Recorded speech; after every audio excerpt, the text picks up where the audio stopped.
Welcome to the Branded Impact Podcast. On this show, we go beyond surface level branding, honest conversations with industry leaders, behind the scenes of aligned brand building, and actionable insights to help you elevate your presence. I'm your host, Kacie Lett Espejo, aka Joe. Hit subscribe and join me each week for the Branded Impact Podcast. Today, I'm sitting down with Kacie Lett Gordon, co-founder of It All Media, a media and coaching company helping women navigate transitions of circumstance or mindset. If you've ever felt overwhelmed by change, unsure where to focus your energy, or like you're doing all of the things without seeing traction, this conversation is for you. So, Kacie, thank you so much for joining me today. Hi, Joe. Thank you so much for having me today. I think personally and in our business, we're in a bit of like a shedding phase and working to shed some of those old stories and allow some of the new ones that are coming forward in this, iteration and moment of our business. You definitely hit on the fact that we get to pivot and change and evolve. Thank And God. if you're new into entrepreneurship, the sooner that you can own that fact, the easier your journey will be. That's something that I've struggled with over the years. And it sounds like you're in that shedding phase where you realize what you started and what the intention was initially has evolved and shifted. And sometimes this toying like of a tug of war between, I really feel aligned with this direction that I want to go in, but I've done all this work and I have built all of this over here and I don't want to Mm. let that go. I guess Take me to really church, quick, Joe. Take me to church. Yes, really quick, you're where are nailing you it. now versus where were you 5 years ago? Yeah. So we are, as you said, a media and coaching company. And for us, the underpinning foundation of everything is storytelling. The power of story, both individually and collectively, is something that really only the past, 5, 10 years of my life, I've come to understand in the magnitude that it is. The most important story that any of us tell is the one we tell ourselves. And that is why we start with individual story through the lens of coaching. So the company was founded out of what we now lovingly call my fuck it all moment. And that happened for me about 6.5, almost 7 years ago when I had my first daughter. Spent the first 10 plus years of my career in corporate. I was a chief marketing officer, chief strategy officer. I was building a lot of other people's companies and a lot of other people money. And I became a first time mom and simultaneously was promoted to senior vice president. In theory, I thought, oh my God, I have it all. And in practice, the giggle that I see coming from you knows that that was an absolute insane period of life. 100%. And 6 months postpartum, I found myself wanting to drive my car off the road. I've yet to meet a working parent or mom of any kind that is shock and awe when I tell them that. It is a pretty universal experience that the pressure of new parenthood, especially on mothers who are also working outside the home, is near impossible. And so that right there was a story I was embodying, the story of having it all. And so when my lived reality became a very stark difference from what I expected that to be, it sent me into a full identity crisis. It was the undoing of every story. I'm a millennial woman who was raised in the girl boss lemonade. I had a single mom. I was, the only woman, the youngest. I was SVP before I was 30, all of these things. And yet, as I was stepping into this new role of motherhood and building a family and really feminine power and energy, I found myself really not knowing who I was. And so I had this depth and breadth of experience and skill sets and accolades and titles, and yet my satisfaction and success and mental health was not there. And so what I have found through this experience of going through my own experience of that is that initially I thought, well, I must be the only one in the world. This was 2019 coming into early 2020.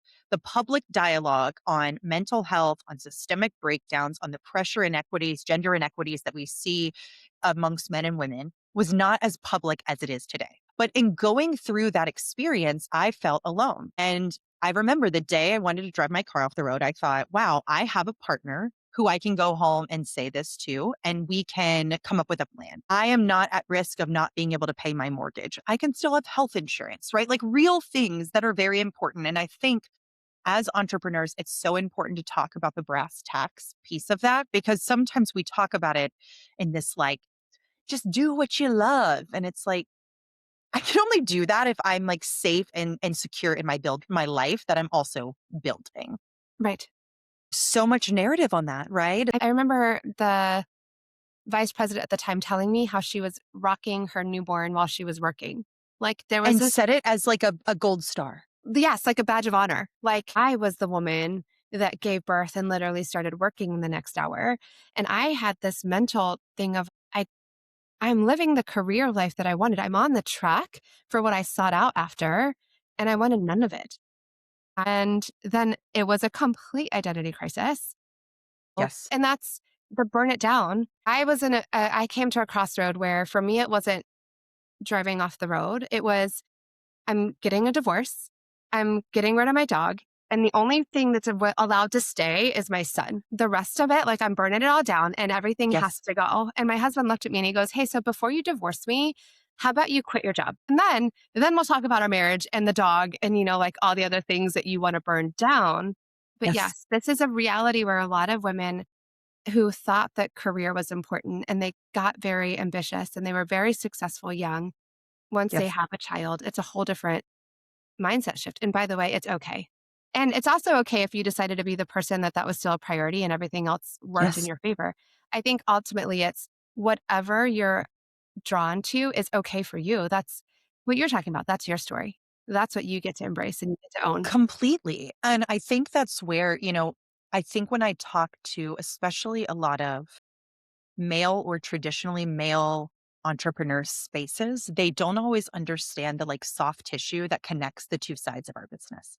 And yet, when I talk to the women, especially those that exist that have many, that are the multi hyphenates, that occupy many roles and identities simultaneously and have experienced the shortcomings of systems of quote unquote traditional success, there is such a deeper understanding. And so that individual story, like we just talked about, that was mine.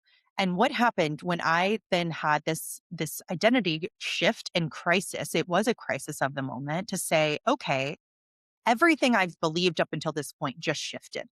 There then becomes a lens by which I began to see the world and question what other stories am I intentionally, to use our word at the top of the conversation, choosing for myself, or which ones am I default inheriting that maybe weren't designed with this version of me, or maybe me at all. Like, I think that's something. And so that's where the macro storytelling and social impact and systems change and social justice piece of our work starts, because all of these women that we're talking to that we coach, these are high achieving women. These are women that, to your point, have accomplished a lot early in their career. They have the titles, they have earned the money, they have sat in the rooms and they're saying, this isn't it.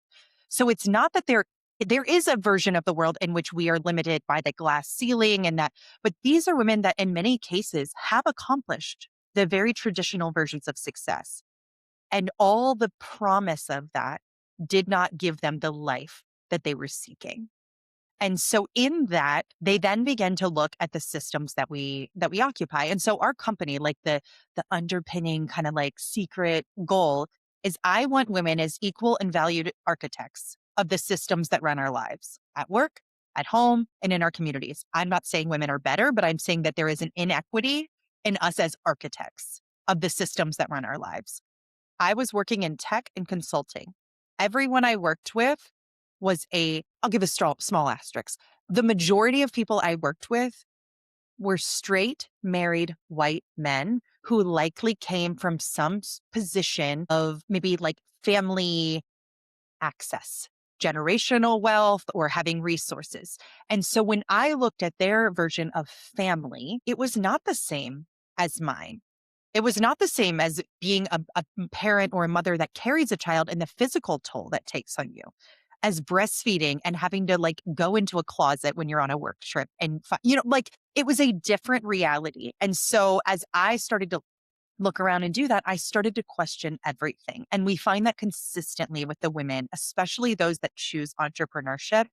because you're building in a different way. You're building adjacent to the system. And you're like, do I want to bring that into my company? Is that important? And so the storytelling piece is I started a podcast when I left my company. I took it was supposed to be a 3-month sabbatical to do nothing. I started the podcast 6 days in. I thought that was going to be a creative project. It ended up being the thing. And so in hindsight, I would have taken the 3 months. I wouldn't have just done 6 days, but I so desperately needed that like act of creativity and creating something and using my voice and kind of like talking my way through it. And so the podcast was called Fuck It All: Modern Women Redefining What It Means to Have It All.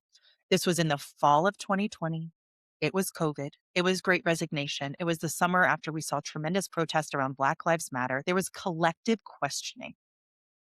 And so it was very prime time. And I started, to go in the lens of this podcast. I had built a really good personal brand. The 3 pillars of my corporate personal brand were connect people, create value, and change what it means to be a woman in business. And so when I went out on my own and said, hey, I'm going to start a podcast, what if I tell 10 stories and send it out to my network that I had fostered for a very long time? In the first week, I had a backlog of 100 stories. You open the door, and there's all these people that had stories that were holding them back because it wasn't almost accepted. They felt Yes. alone. And they're like, no, I must be crazy because if I go out and tell you I'm an SVP and I want to walk away from it, people are going to look at me sideways. Like, what do you mean?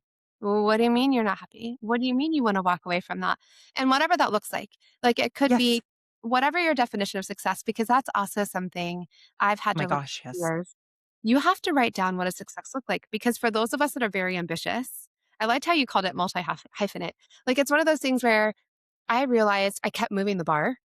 And so I kept feeling like I wasn't making it. I hadn't achieved something. I hadn't attained this level. And then one of the days I sat down and realized, oh my gosh, I'm living the life that I dreamed about like 5 years ago. Never thought I was going to get here. But then I got here, I passed it, and now I moved the bar. So I'm sitting here thinking like I haven't attained something. But you opened the door and you said, hey, I'm sharing a story. And by the way, I made it to someone's definition of success, to my previous version of a definition of Yes. success. And I don't like it. And I want to change it. And you had the courage to go out and do something about it. Yes, we always say that we are for women with a restless discontent for something more and a bias to create it. And it's the latter part that I think really sets apart entrepreneurs, is that many of us have a restless discontent as humans, of an unsteadiness or an evolution of what we want, but that bias to create. And for me, entrepreneurship it has been probably the most spiritual journey of my life, of having to really attune to what is it that I believe and want. To your point, what do I want my day to day Right. to look like? And am I willing to do that if other people are not able to understand it or approve of it? Right. And And by the way, if I pivoted once, you can do it again. 'Cause I yes. don't know about you, but when I went out on my own, I had a vision. I thought, Uh-huh. this is what I Uh-huh. want to do. This is great. Uh-huh.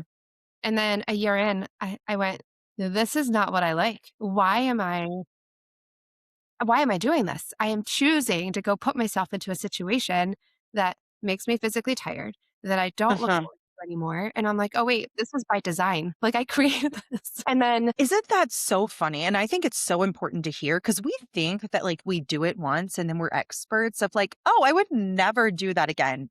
And then I look up 18 months later, I'm like, babe, we're doing that exact same thing again that we said we didn't want to do. exactly, exactly. And then just having the courage and realizing it's okay. And I think you mentioned, for me, a lot of it comes down to, and I'm going to say this, and one of these days I'm actually going to believe it.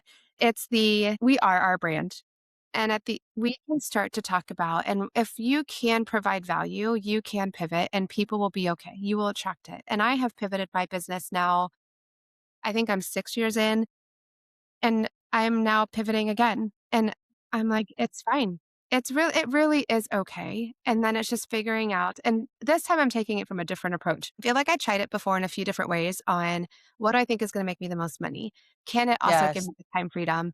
Like, is it, all these pieces? Now I'm flipping the script and I'm like, nope, we're going to design the life that I want to live and then figure out the business that will fit into that versus building the business and then trying to fit the life I want to live somewhere in the middle. Because entrepreneurship, if you're not careful, we all leave in some ways. Time freedom is one of the key factors most people go out on their own for. Yep.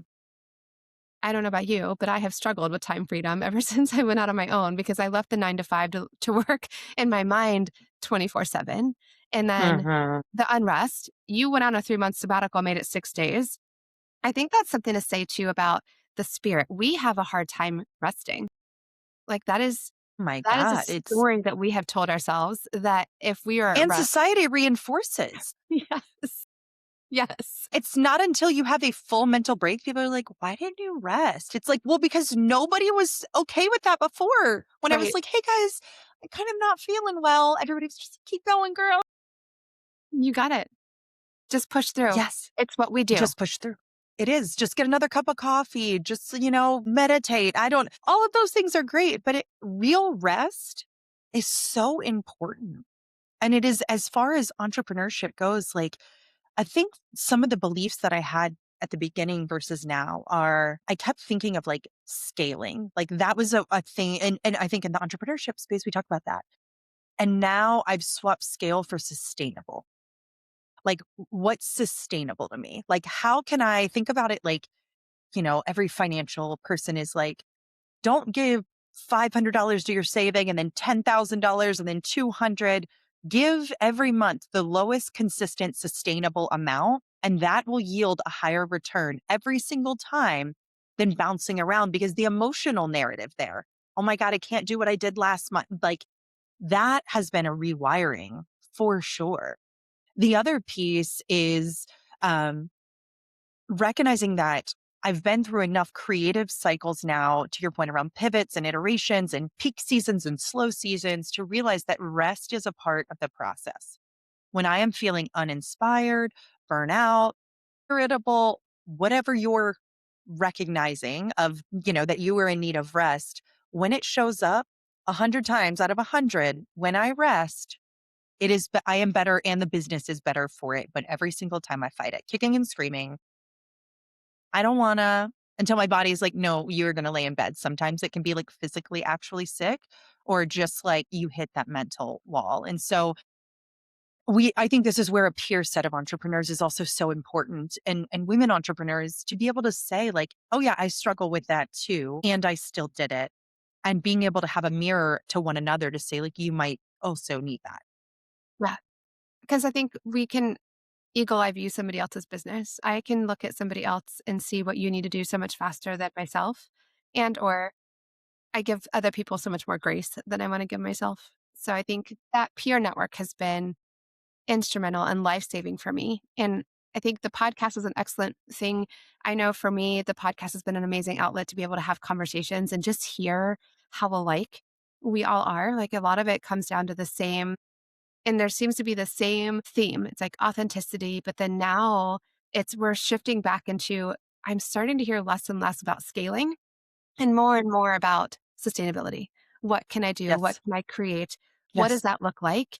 And then truly leaning back into what is the life that you really want to live? Because we can talk about revenue numbers. We can talk about how big you want a company to get, but what is that going to look like? What is that going to do? How many hours does that pull you away from your family? What does that do? And then really at the end of the day, what is it that you need?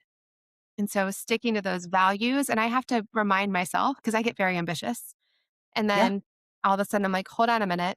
Now I've started really prioritizing work. Now I'm saying yes to things that has me out at night and on the weekends or whatever the case may Yes. be. And I'm like, oh wait, this wasn't what I wanted. So when I go to say yes, I have to start by asking, does this align with my core values? Does this align with bringing me more joy or getting me closer to time freedom? Or if it's a commitment that's going to require me being away for a significant amount more time, not the season. And Yeah. we're finding more and more people that are understanding and accepting that versus getting the questions. I think, I and I think the think this is season somewhere that I piece think is you guys are providing so much value to. It's the coaching and the mentorship. That has been a game changer for me because doing it alone, and I'll tell you what, made lots of mistakes. And I put myself in yeah. positions where if I would have had a mentor sooner or a coach looking at it being asking some legit questions where It could be different for everybody, but some key questions or, yeah, I've tried that. Let me tell you how that worked out for me. And doesn't mean that it'll 100% be your story, but having that coaching in that space where you can walk alongside somebody to give them the permission to explore what is your story? What do you want it to be? And then let's map Completely. out what that's going to look like and how we can get you there. And I love that you said seasons because that story looks different. It looks different when you are navigating real life things, whether it's caregiving for your kids or parents or dealing with your own health. It's different when you have capacity and energy to be ambitious and chase. It looks different when you are dealing with just life like and that attunement. And I think that's something that our frameworks. So, in interviewing all the women on the podcast, many of them are entrepreneurial in nature or entrepreneurs. And so I think that we do have to develop a different discipline around like self discipline because there's not always the external, this is what today looks like. And much of that is energy management that I find, at least for myself as an entrepreneur. And so what I realized is that many of these women had done the prescribed version of success. And I think that's probably most of us, right? And that maybe is part of the hero's journey or like life in itself. And then we hit a point where the external no longer aligns to the internal. And I think that there are certain levels of success that we attain to validate that, right? Like, oh, if I'm only a manager and I'm not feeling successful, maybe it'll come when I'm a director. Oh, I don't feel it as a director. Maybe it'll come when and so we like get whatever, whether it's the earning, the title, the whatever it is. And then at some point you're like, no, no, no, I've like done enough and this still isn't feeling good. So then that sends us backwards, not from an outward in, but to then say like, okay, well, let me start excavating inside. Like, what is it that I would want? Let me start defining that. And then after we go through both individually, and we've seen this with our women, is like, then there's a desire to bring others onward of like, okay, I have experienced this and like, I know how painful and isolating and like, awful it was to have these identity crisis moments. Like, I don't want anybody to feel alone. Like, I'm sure so much of this podcast was born from like, I have a lot of lessons learned. And if I could offer that, that's worthwhile. And so our process is inward, outward, onward for that exact reason. Like, how do you go inward to attune what it is you want? I can't know outwardly what's going to be successful if I don't first know myself internally. And as women, as people, but certainly as women who often are the caregivers and facilitators of joy in our communities, of structure in our families, the badass, very ambitious people in our jobs, there's not always space held for us to just go inward without it being like in service of someone or something. And so that felt revolutionary for me. And it felt revolutionary for the women we were doing with to say, like, hey, could we facilitate you inward? To get to know yourself and name these things that, to your point, like actually are successful. And every time a woman comes to us, she comes to us with what she thinks the external fix is. She's like, I just need a new job. Like you said, your husband, like we're getting a divorce and the dog's leaving and I'm just going to take my kid and he's like, what if we just gave you capacity? What if we gave you space to think? And so every single person, and this is human nature, right? It's kind of like fight or flight, like just get me out of this situation. And so they always come to us with an outward fix and they fight us many of the times when we're like, we're going to go slow and we're going to go inward. They're like, but I want to go fast and I want to just create change. And it's learning that patience and like urgency doesn't have to dictate everything. Like you're allowed to hit pause and have that reflection. And when you do, the outward moves so much faster. It feels counterproductive, but a solid foundation. So you can say that works, that doesn't. This fits what I need, this doesn't. Your decision making is so much faster. When you're having to pivot, it's not so painful because you're like, I don't even know why this is broken. It's instead rooted in, I know exactly why this isn't aligned. And I can make a decision intentionally. And then that onward piece is like, I'm going to impart the wisdom because it feels good. It's a hard earned lesson. And wouldn't you know that the minute you solve, whether it's personal, professional, family, some other part of life will pop off. And then you have this framework of inward, outward, onward to now apply to whatever other area is starting to have friction. And that's life. Like, I think that is probably going to be, it is probably going to be true in perpetuity for all of us of all time. And to accept that evolution and pivots and change it allows the process to be met, I find, with more expectancy than anxiety. It's not, oh my God, what if this falls apart? It's like, hey, this is likely going to change. What is revealing itself? Well, and because we've pivoted somewhere, and that's been a core part of our identity. And I know that as I've done the internal work, and I think it's that discomfort that makes us really realize that we have to make a change. Because if not, then we just stay in the status quo. And then we wake up 18 months later or 2 years later, and you're like, cool, I've just done the same thing over and over and over again. But it's this I don't belong in this version of myself right now. And then when you start to make shifts, and if it's internal, then all of a sudden your boundaries have shifted and the things that you accepted before you no longer accept. And you're going to see that that does carry out not only in your professional, but then in your personal, because you're starting to live, at least for me, what I have found is as I start to align to those boundaries, I start to realize where I was letting them be crossed over or where I continuously put other people first. And then now it's that shift, and I start to see it in all of the places. So, yes, I kind of think it's what you said. Just expect it. Know that as you start to pivot and you really lean in, there is going to be friction. There is going to be change because we are creatures of habit. So, very often, whatever we've allowed in one area of our life, we've allowed similar circumstances, different players, but similar circumstances all the way across. So then when you make those pivots, then all of a sudden you start to notice everywhere how there was misalignment. But I love how you Completely. said if you just hold on to the why, like this is what I want. And then you can make decisions based on does that align? It's alignment. It's Yes. I think we've been striving for, and I've been hearing the word balance for so long. And I Mhm. remember one of the doctors in the networking group told me one time, he goes, you're never going to have balance. It's just not a thing. Stop striving for balance. And I remember thinking, like, how odd, right? Because we all talk about balance. We want this work life balance. We want balance in all the things. Yeah. And I've decided to chuck the word balance. And I'm like, I just want alignment.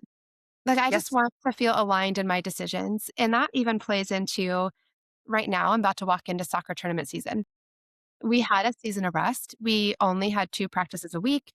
Yep. And now I am walking into 3 practices a week with multiple tournaments coming up. But I'm not upset about it because this is what I'm choosing right now. I am choosing to be the present soccer mom, right? So when it does get hard, and my one friend and I love you find the people that do the crazy with you. Okay. So like I've got the one friend that our boys play together and our daughters play together. And we were Mhm. the sidelines in Jacksonville for the morning game, driving back to Orlando to see the boys play, to turn around and go back to Jacksonville to try to catch Mhm. That the is game. a good friend right there. That a road trip friend is real. Amazing. And because we get to do both sidelines. So we're like, yes. And we're the crazy ones, like literally like, love you guys. It was an amazing game. We're back out the door so we can try to get back to watch the girls. And the long story of it, people look at me and go, you're freaking crazy. And I go, no, this aligns for me. So the hard isn't hard. Like, yeah, it's Yep. hard. I'm in the car, I'm driving, I'm on the go consistently. But for this season of my life, for this phase of my life, I want to be there. So I am willing to do the hard things and they don't feel hard to me. It just comes, it's second nature to me because it's in alignment fully with the version of myself that I want to be. When I can make those decisions confidently, then it is easier to make the harder ones when normally it felt like, and I don't know, you can probably reflect and see the ones that cause the most friction are the ones that are going against everything in your gut, where you're saying the yes, but you know you shouldn't be. And then you're saying the yes because of a should. That's, I should be doing this. Mhm. Whose definition of should? Like, what is that? What does that look like? So when it comes to branding, because this is one where I'm going to lean in with the shoulds, there are so many things that we are So told many. you should do. With all of this that you've learned in your years of making your significant pivots, because leaving an SVP position, and I came from corporate to now go like on, I'm like, that was a significant pivot. And Mhm. then out of all the stories that you've heard, what's one of the things that you hear often that people do that you think could be done differently because they're doing it as a should versus an alignment decision? Yeah. I think that right now we are in a really interesting time of personal brand. I think personal brand likely is more important than it's ever been in like, at least in my view. I think that before there was, entrepreneurship is more common now, especially amongst women. We are seeing a rise in the number of women entrepreneurs. I think that, and just people opting for entrepreneurship. I think some of it is out of desire, some of it is out of the system, like layoffs, people are being forced into entrepreneur, and some people are choosing entrepreneurship. So I think that's an interesting piece. To me, personal brand that is built on trying to one emulate somebody's, like we all have the person in our industry that you're like, oh, I wish I was amazing. I have them. Trust me. There's people that I like fangirl so hard and also get like the pit in my stomach. Like, here she is again doing the thing I could do. There's also the like jealousy, the resentment. And I think like being real with that. There's the people that you respect and admire. There's people that like, damn it, they're doing it awesome again. I have found, and I have done it sometimes knowingly, many times unknowingly, emulating their style never works sustainably. Like that is the piece. So I think that what I really try to do when I see something that I'm really like, I get a reaction of, like whether it's like, oh, I wish I thought of that, or I just love it. I try to think about how was that so in alignment for them? Like, what about their brand is so in alignment? So, like, sometimes I love people that are like hot takes and they're just really good at like social media, they're like, and they're in the car but they're giving like such wisdom. I love my critical mind, but I am not short winded. I'm a verbose lady. And so when I try to do like a hot take, people are like, I feel like you skipped like 90% of it just doesn't land. But I have found like long form content and podcast emails, love it. They're where I shine. And so like I have tried to emulate what other people are doing, and it comes up short every time. And I think what happens and people don't realize is like your audience feels that. They Yes. feel the misalignment. They feel, and not even like the cringe up, but they just feel like, I don't really know that was like them. And so a lot of it, I think, has to start with what is it that where you shine? Like, what is it the thing? And so, for instance, some of it might be that, hey, like, I'm the network person. I'm the person that I need to go have the coffees with people because that's where like real connection is going to happen for me. Whereas other people, it might be a public persona. Like, I think that people think of branding so narrow sometimes of like, it's my website and my social channels and the colors I use. Your brand is how people intersect with you no matter where you are, digitally or in real life. And so I think being able to say, like, where is it that I naturally have energy? Look at where opportunities are coming for you. If it is your network over your social, babe, maybe you don't need to be on social. And I'm not saying that that shouldn't be something you pursue, but come up with why it's important to you. The other piece that I think is trying to be everywhere at once. Think that we like, especially as solopreneurs, like we're trying to run like we're some enterprise company when it's like a party of one and a half, you know? And so it ends up being these like either repetitive messages across everywhere or diluted to the point where it's like, I don't even feel like that was saying something. So again, I think that we have this fallacy that it has to be hard in order to be good. That is a story that's told is like, pushed through. And yeah, there is some of that, but life will be hard enough that you will push through even when you don't try to. Like, trust, go where it's easy. Like, if you naturally, and this was a huge thing for me, LinkedIn is a place I spent 10 plus years in corporate. I have, 6,000 followers on LinkedIn with very little like follower strategy. Every time I would try to go build an Instagram platform that had 102 followers, and I'm like, hey guys, like, didn't work. But Right. every time I put a piece of thought leadership or a hot take or whatever on LinkedIn, it would get reaction. It would get business development leads. It would lead to and for some reason in my mind, I'm like, well, to be a media company, we have to be on all these channels. No, we are for women navigating transition, and majority of those start inside of corporate. Go where the corporate ladies are. Right. Go where the people are that you want to serve. And Yes. yes, the lean into what feels good. Because if it doesn't feel good, I'll tell you what, you will find a way to not do it. And I tell people all the time, there are a lot of things that you can do, but branding and marketing and all that stuff is a wheel. And Yes. every facet of it is just a peg and a piece of the wheel. And so, do I think that you should have a social media presence? Yes. Where do you lean in and where do you spend your time? That all depends on where are your people. And Uh-huh. then when you are creating the content, lean into what feels good. Because right now, well, it's changing again. For a while there, it was reels. You had to be Yeah, on video, totally. right? Well, for those of us that are super uncomfortable talking on video, that is a challenge. And I can tell you from my own personal experience, I would have a window carved out for content creation. Uh-huh. And my social media gal was like, it should take you no more than 30 minutes. 30 minutes later, 100 takes later, I Uh-huh. haven't even done Uh-huh. one. And Uh-huh. now I'm mad and I'm burnout. And then the next time that social media content creation block came up, guess what I did? Anything but. Resisted, procrastinated. I Oh, filmed yeah. it with anything Yeah. but. And I'm like, listen, I'm a very dedicated, and if you know me, I'm an implementer unless Mhm. there's resistance and it's something that I'm not comfortable with. And then Yes.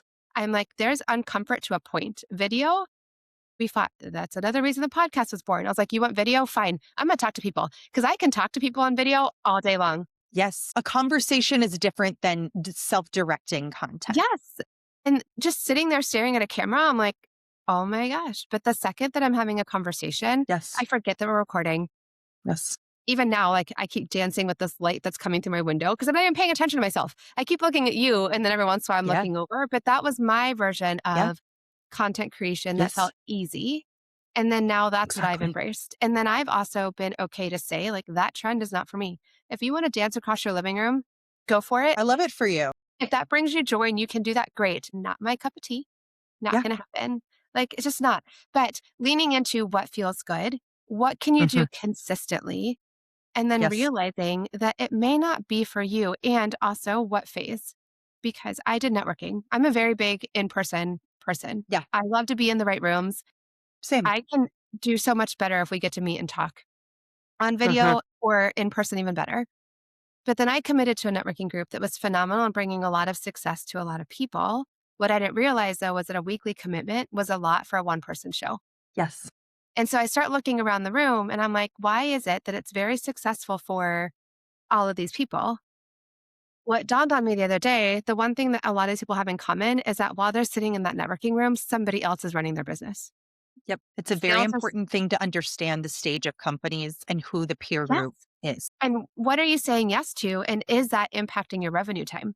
Because this was, it just hit me like freaking wall the other day where I went, oh my gosh, I've said it before in some form of fashion. Like, I don't just dedicate on sales. I don't have a sales rep. Like, there's a Yeah. difference. Then the other day, it literally hit me where I was, if I'm sitting in here, I'm hopefully cultivating a relationship for a future Yes. revenue, but I have blocked this time where I cannot produce a service or do something that is revenue generating today. Whereas some of these companies in here, they've got a person that's sitting in here, Yeah. but there's still somebody out there generating consistent revenue. So whether it be that they send a sales rep or they have a crew that's out there. So you have to really evaluate the opportunities and decide, is this the right opportunity for you right now? And if Yes. you are a solopreneur or you're a one and a half, because, I'm at a place now where I have a VA, but she can't go anywhere in person for me. She's Right. helping me on the back end keep things running, but I'm still the Mhm. face of everything that Mhm. I do. I have to really make a decision as to where am I spending my time and how much time am I blocking out to network that's cutting into my revenue? Like I can't, Yeah. there's only so much I can do. So you have to evaluate all the opportunities based on what level of business are you at? How many people are on your team? What can you do? I think it's so important to highlight that there are times in our business when we can place bets for future revenue. And then there's times in our business when we have to double down on the revenue we need today. And I can give an anecdote. We were, for the first few years of our business, because of the success of the podcast, we were building really a media company, like an entity in which we were creating content, executive producing projects on TV and film, live events, etc. And so we did a lot of that. We always coached on the side. It was a little bit of this like, we do that to pay the bills, kind of like that's too small. That's just one to one. We want to be the big. And there was a lot of bets on that of, going to speak. We got to speak at Sundance. We got to do events at South by Southwest. Like we did these things again, very perceived positions of power. What is outwardly successful, right? That gives me permission to leave the big 6-figure job if I'm like, but I spoke at Sundance, right? Again, the ego in there, the stories of what makes it permissible to walk away from something. And then we were doing fundraising. And so we were making a lot of bets. We were pulling back on near-term revenue generating on the expectation that we were going to have funding coming in and being able to do this. So we pull back on all these activities and we're doing a $3 million raise. We're like, this is going to be great. We're going to create the next docuseries that changes the world, all this kind of stuff. During this time, I was pregnant, second time. So like literally pitching people while like DMing my co-founder, like, think I might be in labor.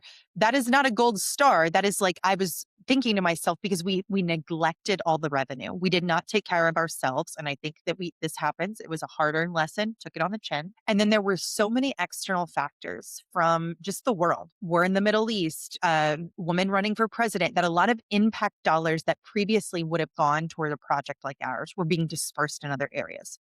We had a great product. We had great talent. We had a lot of yeses. It did not yield the bets we thought. And so this was future revenue, future revenue. It did not come through. That's going to happen, right? We took a big swing. You're not going to win them all. Then the pivot in our business could not be for last year. It was right sizing. We had sustained ourselves on 0% interest credit cards by, what we had in the bank, like real things on the hope it was going to pay off. It didn't yield the result we thought. And so last year it was like, we got to double back down on now revenue. We can't be focused on 18 months. And you better believe it sucked to have to go to the places that we were so excited to be in and say to those peer groups, like, hey, we actually have to bow out because in this season of our business, we got to like take care of ourselves. I can't be resentful of the business because it's not feeding me, because it's not helping me pay my bills. And that's a real part. It's not the glamorous part of entrepreneurship, but to bring in the thread here, personal brand. I think that one of the things that we've done in our company by saying fuck it all is it gives a giant permission slip for us to say things can change. You can communicate your way through it. And as long as you are living in integrity with yourself, the right people are going to come along. It doesn't mean that it's not hard. Doesn't mean that my ego wasn't bruised. Doesn't mean that I felt disappointed. All of that was still true, but I could live in alignment because that is our brand story. And the brand is really a reflection of Katie, my co-founder, and I. Which you have to be able to go to sleep with at night. And that's the piece where a lot of us struggle to let go of, because you were like, I can see the vision. I can see the hope of the future. And I'm putting all of this Yes. in. Well, yes, build for tomorrow, but live for today. Like you Mhm. have got to make sure that the decisions that you're making are also going to pay your bills now. Because Yeah, I've nothing been guilty really of the communicates confidence of like, give me $3 million to go build this thing when I'm like, whew, we are barely getting by over here. Like that's not attracting abundance, you're not giving like, wow, she really's got it together. And so I think that like, we don't even realize the way these things, we think we're making decisions, but the way it affects our energy, the way it affects our like entire being. And that's where I say it's a spiritual journey for me because it is so much more internal attunement than external right, anything. right. That it is like a self mastery that I find entrepreneurship to be. And I think that's true of anybody that's a builder. It's addicting. It's amazing. It can be such a high when you're like, I know myself and I'm in so much alignment, but it takes a lot of intentionality. Well, and then you get excited about something. I don't know about you. Like I get excited Oh about my it. And God. I'm like, yes, I'm all in. And then that Yes. fire and that competitive spirit, which I think a lot of us have. And then it's the being okay to let it go, to realize, oh, that's not working. And then I don't know. Yes. Sometimes my husband jokes because he's like, so glad that you listened to somebody else, because it took somebody else Yeah. saying it. I was like, no, I mean, I heard it from you, but I wasn't ready to accept it yet. Like that's where I have to work through it sometimes. I can hear it. And then Yes. sometimes I have to get angry first because I have to work through Yes. that it Yes. didn't work out the way that I wanted. And I had full intention. And then now I have to pivot. And so leaning into sometimes that comes back to my alignment. I'm finding that if I start with, does this align? I'm not as angry if I realize it doesn't and I have to Mhm. pivot. It doesn't feel like a failure. It feels like I'm making the change because I'm striving for alignment versus Yeah. striving because I just set out to say that I was going to do it. Completely. It's, again, it's the external validation or accolade, but to then say, like, I'm going to measure myself on how much alignment I'm maintaining. So when you say no, you actually just accomplished your goal. You Yes. didn't like pivot to something you didn't want. Oh my God, I have to put that down. You're like, no, I'm just getting more aligned. It's so like, that's the power of language and story. And that's what we work with these women is like, we are telling stories all the time.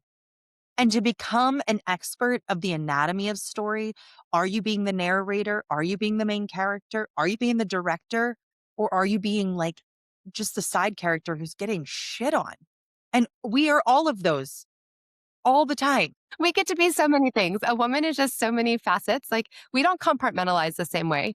Okay, so if anyone's been listening and they're like, "Cool, where do I even start with that?" Like, "Oh, that sounds fantastic," in some Yep. like crazy woo woo world. But Uh-huh.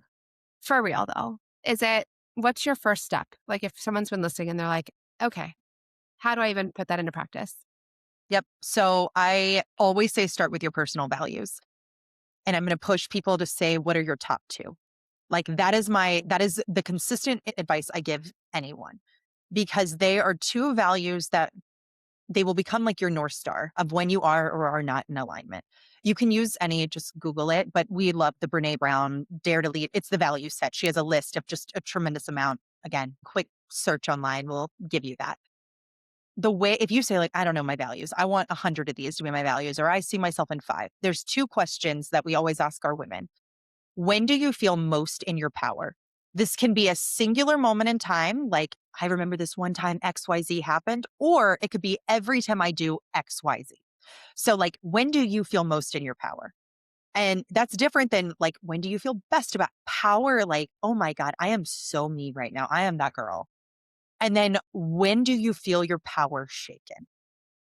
And so that is a stutter step, that gut punch when you feel, oh, I really wanted that, or oh, I can't believe they said that, or whatever it is. Every single time when you map where are you most in your power and when is your power shaken, you will find a through line. When you are in your power, your value is being illuminated. When your power is shaken, it is not being honored. That will help you get down and distill those top two. That's so That powerful. to me allows you to start aligning to everything because that's a filtering system, right? You got to be this tall to ride the ride. These are my two values. What in work is meeting that? What in my relationship is meeting that? And you can begin, and I always say, like, release urgency. Trust that this process could be 6 months, could be longer, but I like to set a stage. Don't start with women unless we're working with 6 month containers. You need enough life. Like, we all know the retreat high. We know when you listen to that podcast or work with a coach and you're like, yes, I have it. And then 2 weeks later, you're doing none of the things Right. that you know to do. You You went need back to to your go life. through enough. Yes, you go back to life, to the responsibilities, for your period to come, for like the weather to change. Like you need to live through seasons to have that power shaken again to begin to understand. A very, very easy example I'll give is in my last job, my direct boss, the CEO of the company, his top value was loyalty. My top value is authenticity. Authenticity and loyalty are in conflict with one another. Loyalty says the group over everything. Authenticity says I have to be free to be me. So being able to have that and name that, it's not they're good or I'm bad, or it's now just, wow, we are operating from different places. Is there a way that I can get to more loyalty or my authenticity can be in service of that? Is there a way that his loyalty can honor my authenticity? Like that becomes now a non emotional way to actually have a productive conversation with someone else or with yourself. And so that to me is like, if something feels off, it is because perception's reality. Start with values. That is in a hugely empowering place that again removes a lot of the shame and guilt and emotion of like, I should be happy or this is it really that bad? It allows you to name it. Language is power. We cannot manage what we cannot talk about. That. Wow. Okay.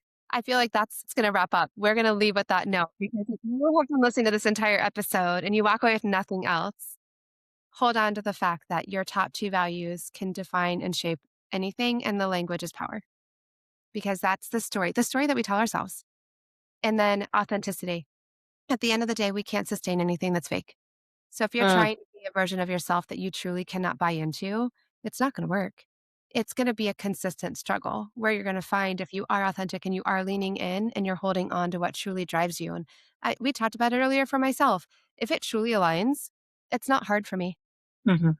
It may be difficult in the moment, getting up at 6 o'clock in the morning to drive, whatever, like Yes. that could be hard in the moment, but when I'm driving, I'm not upset about it. Now, Mhm. on the flip side, if you're making me get up to do something that I really don't want to do, it's the whole thing is grueling.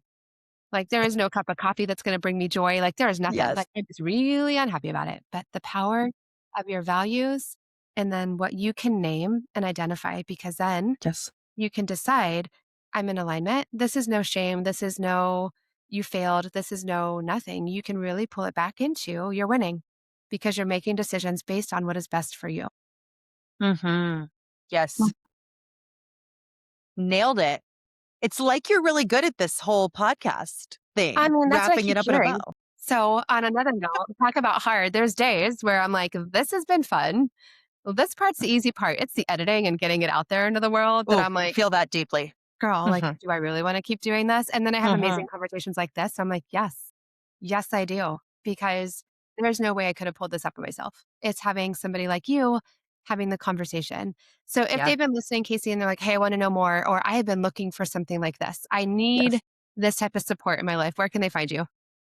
The best way is both on LinkedIn and our email, itallmedia.co. If you go on our website, that has a lot about our process, our frameworks, credentials, all the things that help people get to know you, but you'll sign up for our newsletter there. And I think that is the best place to get to know us. As I mentioned, we're verbose ladies. We have a lot to say.